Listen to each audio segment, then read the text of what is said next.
जासई गव्हाण रस्त्यावर चिखलाचा राडा. रस्त्यावरील चिखल खड्ड्यामुळे अपघात होण्याची भीती. सार्वजनिक बांधकाम खात्याच्या अखत्यारीत असणाऱ्या जासई गव्हाण रस्त्यावर सततच्या डेब्रिज व अवजड वाहनांच्या रहदारीमुळे पहिल्या पावसातच रस्त्यावर चिखलाचा खच साचून खड्डे पडले आहेत. रस्त्यावर पडलेल्या चिखलामुळे व खड्ड्यामुळे मोठा अपघात होण्याची भीती वर्तवली जात आहे. जासई न्हावा मार्ग या भागातील नागरिकांच्या सोयीसाठी बनवण्यात आला होता. मात्र या रस्त्यालगत ज्वलनशील कंटेनर धुण्याचे यार्ड, रिकामे कंटेनर यार्ड वसवण्यात आले आहेत. तसेच सतत मुंबई परिसरातील डेब्रिज भरलेल्या वाहनांची रेलचेल सुरू असते.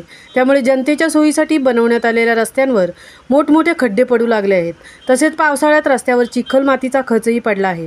त्यामुळे या मार्गावरून मार्गक्रमण करणाऱ्या वाहनांना, मोटारसायकल स्वार, रिक्षा चालकांना नाहक त्रास सहन करावा लागत असून रात्री अपरात्री अपघात होण्याचा धोकाही निर्माण झाला आहे. तरी सार्वजनिक बांधकाम विभागाच्या अभियंत्यांनी सदर रस्त्याच्या दुरुस्तीची कामं हाती घ्यावी अशी मागणी प्रवाशांकडून करण्यात येत आहे. महामुंबईसह अनंत नारंगीकर, जासई उरण.